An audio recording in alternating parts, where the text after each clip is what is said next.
আগামী সংসদ নির্বাচনে সীমিত পরিসরে হলেও প্রবাসীদের ভোটের সুযোগ দিতে চায় ইসি।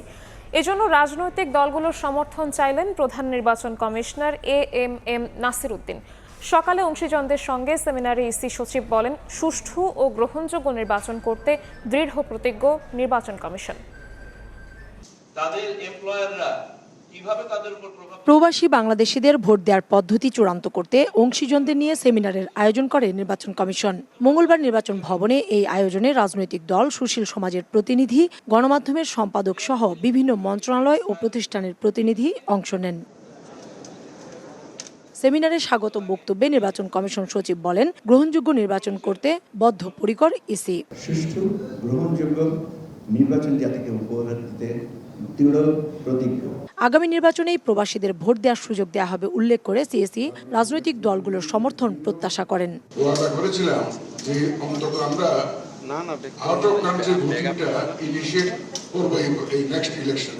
আমাদের এক্সপাট্রিয়েটরা যখন আমার সাথে দেখা করেন বা কোনো কল করেন, ওনারা সবসময় একটা দাবি জানান যে আমাদের একটা বুথের ব্যবস্থা করেন। বিভিন্ন পত্রপত্রিকায় আমরা লেখালেখিও দেখি যে আমরা যাতে এক্সপাট্রিয়েট ভোটিং এর ব্যবস্থা করি। একদম ওয়ান সাইজ ফিক্স অল সেই অ্যাপ্রোচে যাওয়ার কোনো সুযোগ নাই। দেশের আর্থসামাজিক রাজনৈতিক বাস্তবতা, লেভেল অফ এডুকেশন সবকিছু মিলিয়ে একটা সিদ্ধান্ত নিতে হয়। প্রবাসীদের ভোটদানের বিভিন্ন পদ্ধতি উপস্থাপন করেন নির্বাচন কমিশনার আবুল ফজল মোহাম্মদ সানাউল্লাহ। তিনি বলেন, প্রক্সি ভোটেই সবচেয়ে ভালো বিকল্প।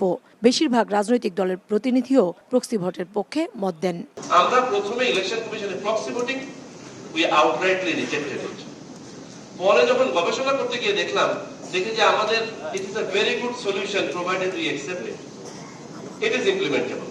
প্রক্সি সিস্টেমটা অ্যাপ্লাই করতে চাই এবং আমাদের কাছেও মনে হয়েছে যে এই সিস্টেমটাই এই মুহূর্তে কার্যকরী। আমরা এটাকে টোটাল বাদ দিতেও বলি নাই, গ্রহণ করতেও বলি নাই, এর ব্যাপারে ডিসকাশন করে আমরা আমাদের মতামত দিব। 15 মে পর্যন্ত রাজনৈতিক দল এ বিষয়ে ইসিকে মতামত জানাতে পারবে। কাউসারা চৌধুরী কুমু, সময় সংবাদ, ঢাকা।